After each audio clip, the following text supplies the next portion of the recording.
नमस्कार सर्वांना, श्री स्वामी समर्थ। तर कालच्या व्हिडिओमध्ये आपण बघितलं आहे की स्वामी पुण्यतिथीनिमित्त आपल्याला गुरुचरित्र पारायण कसं करायचं आहे, कोणते नियम आहेत, कोणत्या अटी आहेत, ही सगळी माहिती तुमच्यासोबत शेअर केली आहे।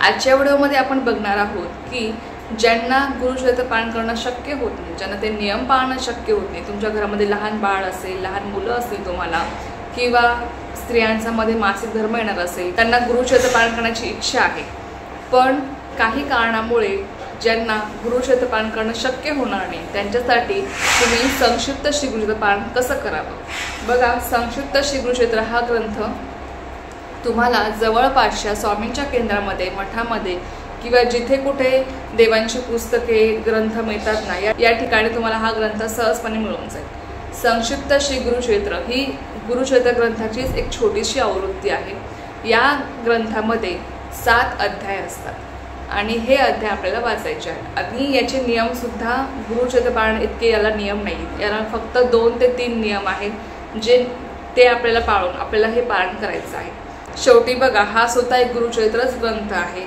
जरी तुम्हाला हा ग्रंथ छोटा वाटत असला तरी सुद्धा आपल्याला या ग्रंथाच्या पठणाने, जर तुम्ही मनापासून पूर्ण श्रद्धेने या ग्रंथाचं पठण केलं ना, तर तुम्हाला अवश्य गुरुचरित्र ग्रंथाचंच फळ मिळणार आहे, गुरुचरित्र पारायण केल्याचंच तुम्हाला फळ मिळणार आहे। शेवटी आपला भाव खूप महत्त्वाचा असतो। आपण ज्या भावनेने करतो ना की मला ही सेवा करून मला या सेवेचं फळ मिळणार आहे, किंवा आपली त्या सेवेवर जेवढी श्रद्धा असते, जेवढा आपला विश्वास असतो ना, त्या विश्वासाच्या आधारावर, त्या श्रद्धेच्या आधारावर आपल्याला फळ मिळत असतं। म्हणून कुठलीही सेवा करताना मनापासून श्रद्धेने करायची असते, कुठलीही शंका मनात न धरता आपल्याला कुठलीही सेवा करायची असते, लक्षात घ्या। तर बघा, संक्षिप्त श्री गुरुचरित्र पारायण कसं करायचं आहे। हा ग्रंथ अतिशय छोटा आहे आणि यामध्ये फक्त 7 अध्याय आहेत। आपल्या मूळ गुरुचरित्र ग्रंथामध्ये 53 अध्याय आहेत, पण याच्यामध्ये 7 अध्याय आहेत आणि हा ग्रंथ वाचायला आपल्याला फक्त 30 ते 35 मिनिटं लागतात। म्हणजे मला तरी 35 मिनिटं लागतात। जास्तीत जास्त तुम्हाला पाऊण तास लागेल किंवा 1 तास लागेल, त्यापेक्षा जास्त वेळ लागत नाही। खूप छोटासा हा ग्रंथ आहे, फक्त मनापासून या ग्रंथाचं पठण करा। बघा, आता असं अजिबात नाही की मग गुरुचरित्र ग्रंथ वाचायचंच नाही का, असं अजिबात नाही। जर खरंच तुम्हाला गुरुचरित्र पारायण करण्याची इच्छा आहे, पण काही कारणामुळे तुमच्याकडनं ते शक्य होणार नाही, आता तुम्हाला लहान बाळ असेल, आता बघा, लहान बाळ असल्यावर आपण गुरुचरित्र ग्रंथामधले जे काही नियम आहेत ते आपण पूर्णपणे पाळू शकत नाही, किंवा जर महिलांचा मध्ये मासिक धर्म येणार असेल, किंवा कुठल्याही अन्य कारणामुळे तुम्हाला जर मध्ये कुठे गावाला जायचं आहे, पण तुम्हाला गुरुचरित्र पारायण करण्याची इच्छा आहे स्वामी पुण्यतिथीनिमित्त, तर तुम्ही या ग्रंथाचं पठण अवश्य करा, जेणेकरून तुम्हाला गुरुचरित्र पारायण केल्याचंच फळ मिळणार आहे आणि आपल्या मनाला पण एक समाधान मिळतं की आपण ही सेवा केली आहे।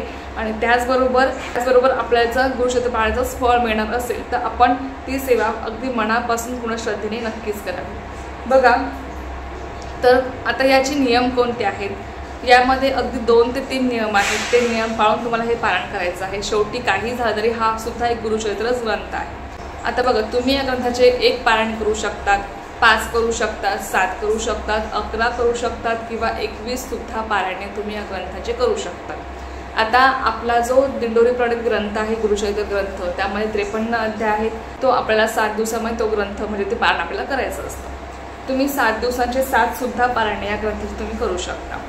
जर तुम्हाला महिलांना मासिक धर्मामध्ये असेल तर तुम्ही तुमच्या तारखेनुसार तुम्ही 5 पारायण करा, 1 करा, 3 करा, तुमच्या यथाशक्तीनुसार, तुमच्या इच्छेनुसार तुम्ही या ग्रंथाची पारायणे करू शकता। तर बघा, तुम्ही या ग्रंथाचे संकल्पपूर्वक, आता तुमची जर एखादी इच्छा असेल, ती इच्छा महाराजांना सांगून, दत्त महाराजांना सांगून मी संकल्पपूर्वक या ग्रंथाचे 5, 7, 11, 21 सुद्धा पारायणे तुम्ही करू शकतात। आणि यामध्ये तर असं दिलेलं आहे की जो कोणी भक्त या ग्रंथाचे 11 पारायणे अगदी मनापासून पूर्ण श्रद्धेने पूर्ण करतो ना, त्याच्या सर्व मनोकामना, त्याची जी काही इच्छा असेल ती त्याची पूर्ण होते दत्त महाराजांच्या कृपेने, असं या ग्रंथात सुद्धा दिलेलं आहे। तर तुम्ही जर मनापासून पूर्ण श्रद्धेने ही सेवा केली तर अर्थात तुमच्या इच्छा मनोकामना दत्त महाराजांच्या कृपेने पूर्ण होणारच आहे। आता बघा, तुम्हाला पूजा मांडणी करायची का, तर असं अजिबात नाही। जर तुम्हाला संकल्पपूर्वक 5, 7, 11 पारायणे या ग्रंथाची करायची असेल, तुम्ही पूजा मांडणी करून सुद्धा करू शकता, किंवा जर तुम्हाला एकच पारायण करायचं असेल तर एका दिवसापुरती तुम्हाला पूजा मांडणी करायची गरज नाही। जर तुमची इच्छा असेल तुम्ही करू शकता, काहीच हरकत नाही। पूजा मांडणी कशी करायची, दत्त महाराजांचा फोटो किंवा मूर्ती तुम्हाला ठेवायची आहे, दत्त महाराजांची मूर्ती किंवा फोटो नसेल तर तुम्ही आपल्या श्री स्वामी समर्थ महाराजांचा तुम्हाला फोटो असेल किंवा त्यांची मूर्ती असेल तर तुम्ही पाटावर किंवा चौरंगावर ठेवू शकता। आता ज्यांच्याकडे दत्त महाराजांची मूर्ती पण नाही किंवा स्वामींची सुद्धा मूर्ती नाही, फोटो नाही, मग त्यांनी काय करावं, त्यांनी सुपारी स्वरूप दत्त महाराजांची स्थापना करायची आहे। तांदळावर तुम्हाला सुपारी ठेवायची आहे, दत्त महाराजांची स्थापना तुम्हाला करायची आहे सुपारी स्वरूपात, आणि एक दिवा तुम्हाला प्रज्वलित करायचा असतो। त्याचबरोबर तुम्ही ती खडी साखर ठेवू शकता वाटीमध्ये। त्याचबरोबर एक लोटा भरून छोटा तुम्हाला पाणी ठेवायचं आहे, एक जपमाळ तुम्हाला ठेवायची आहे आणि हा ग्रंथ तुम्हाला तिथे ठेवायचा आहे। अगदी अशी साध्या सोप्या पण तुम्हाला पूजा मांडणी करायची असते। तुम्ही कळसही मांडू शकता, ज्यांना कळस मांडण्याची इच्छा नाही त्यांनी फक्त श्रीफळ जरी ठेवलं पाटावर किंवा चौरंगावर तरी पण चालणार, नाही काहीच हरकत। तर आता बघा, हे पारायण वाचताना तुम्हाला उत्तरेकडे किंवा पूर्वेकडे तोंड करून बसायचं आहे। जसं आपण गृहशत ग्रंथ वाचताना पूर्वेकडे किंवा उत्तरेकडे तोंड करून बसतो, अगदी त्याचप्रमाणे हा सुद्धा ग्रंथ वाचताना तुम्हाला पूर्वेकडे किंवा उत्तरेकडे तोंड करून तुम्हाला हा ग्रंथ वाचायचा आहे, हे पारायण तुम्हाला करायचं आहे। त्यानंतर बघा, तुम्ही संकल्प सोडू शकता, तुमची जी काही इच्छा आहे तुम्ही महाराजांना सांगून संकल्प करू शकता आणि त्यानंतर तुम्हाला हा ग्रंथ वाचायला सुरुवात करायची आहे। बघा, तुम्हाला मी अध्याय दाखवते, अगदी छोटे छोटे अध्याय आहेत हे। अध्याय पहिला इथे चालू होतो बघा, अगदी 2-2, 3-3 पानांचेच अध्याय आहेत, फार काही मोठे अध्याय नाही, तो इथे सांगतो।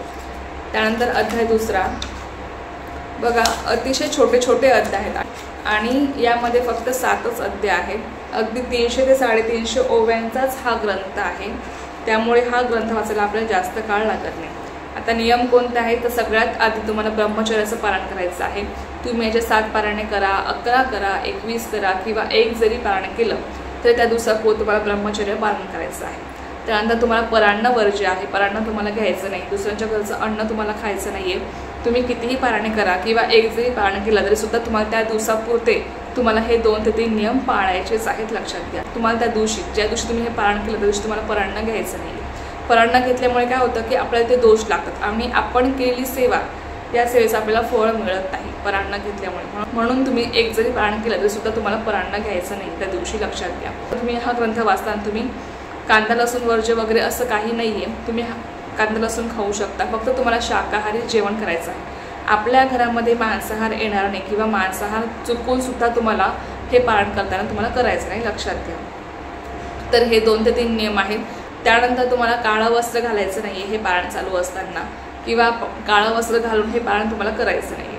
त्यानंतर हा ग्रंथ वाचताना आता तुम्ही जर आज सकाळी हा ग्रंथ वाचता तर तुम्हाला उद्या सकाळीच हा ग्रंथ वाचायचा आहे। शक्यतो तुमची जी काही वेळ आहे हा ग्रंथ वाचण्याची ती तुमची एकच असू द्या, तुम्हाला ते पारायणे एकाच वेळेमध्ये करायचे आहेत, लक्षात घ्या।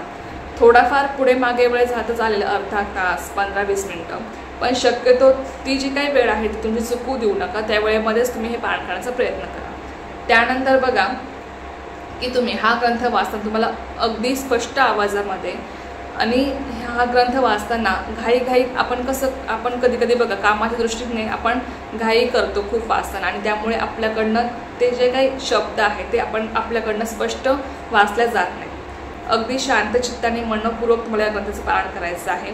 आणि सगळ्यात माझा प्रश्न हा येतो की हा ग्रंथ वाचताना सुद्धा खाली सतरंजीवर झोपायचं का गृहशत पारायणासारखं? तर असं अजिबात नाही, या ग्रंथामध्ये असा कोणताही नियम दिलेला नाही आहे की तुम्हाला खाली झोपायचं, आणि तुम्ही सोफ्यावर बसू शकता, बेडवर तुम्ही झोपू शकता, पण जर तुम्हाला शक्य असेल ना हे नियम पाळणं तर पाळण्याचा प्रयत्न करा। कारण की कसं असतं ना, कधी कधी आपण काही गोष्टींचा त्याग केल्यावर आपण एखादी सेवा करतो ना, तेव्हा त्या सेवेचं फळ आपल्याला खूप पटीने मिळत असतं। म्हणून जर तुम्हाला शक्य असेल खाली झोपणं किंवा खाली बसणं तर या गोष्टी पाळण्याचा नक्कीच प्रयत्न करा। त्याचप्रमाणे हा ग्रंथ वाचताना तुम्हाला मध्येच आसनावर उठायचं नाही आहे, म्हणजे एका बैठकीत हा ग्रंथ वाचण्याचा तुम्हाला प्रयत्न करायचा आहे। अगदी तुम्हाला मोजून 35 ते 40 मिनिटच लागतात हा ग्रंथ वाचताना, त्यामुळे मध्येच तुम्हाला हा ग्रंथ वाचताना उठायचं नाही आहे किंवा दुसऱ्याशी तुम्हाला बोलायचं नाही। जर अगदी वेळ आलीच नाही तर तुम्ही उठू शकता, पण शक्यतो एका बैठकीत हा ग्रंथ वाचण्याचा प्रयत्न करा। त्याचप्रमाणे जेव्हा तुम्ही रात्री झोपता तेव्हा तुम्हाला डाव्या कुशीवर झोपायचं आहे। त्यामुळे काय होतं की संकल्पपूर्तीच्या दृष्टीने तुम्हाला दत्त महाराज काही ना काही संकेत देत असतात, आपल्याला स्वप्न देऊन दर्शन देतात किंवा काही ना काही संकेत आपल्याला दत्त महाराज देत असतात। म्हणून रात्री झोपताना डाव्या कुशीवर तुम्हाला झोपायचं आहे, लक्षात घ्या। तर हे जे काही नियम आहेत ते तुम्हाला पाळायचे आहेत। अतिशय सोपे नियम आहेत, खाण्याचे काही नियम नाहीत की कांदा लसूण खायचा नाही का किंवा डाळी भात खायचा नाही का, तर असं कोणतेही नियम यायला नाही आहेत। तुम्ही खाऊ शकता, फक्त शाकाहारी जेवण घ्या। आपल्या घरामध्ये या ग्रंथाचं पालन सुरू असताना मांसाहार येणार नाही किंवा मांसाहार आपल्या घरात कोणी करणार नाही याची काळजी घ्या, कारण की आपण दत्त महाराजांची सेवा करत आहोत। म्हणून अगदी मनापासून पूर्ण श्रद्धेने हे 2-4च नियम आहेत ते फक्त पाळून तुम्ही हे पालन करण्याचा प्रयत्न करा। आता तुम्हाला सगळी माहिती मी दिलेली आहे। अजूनही तुम्हाला काही डाऊट असेल तुम्हाला कमेंट बॉक्समध्ये विचारू शकता। तर चला, झालेली सेवा मी स्वामी मांशीने रुजू करते आणि आजचा व्हिडिओ इथेच थांबवते। तुम्हाला जर माहिती आवडली असेल तर व्हिडिओला लाईक, शेअर, सबस्क्राईब करायला विसरू नका। पुन्हा भेटूया अशाच एका नवीन व्हिडिओ सोबत किंवा नवीन सोबत। तो पण सर्वांना श्री स्वामी समर्थ, जय जय स्वामी समर्थ।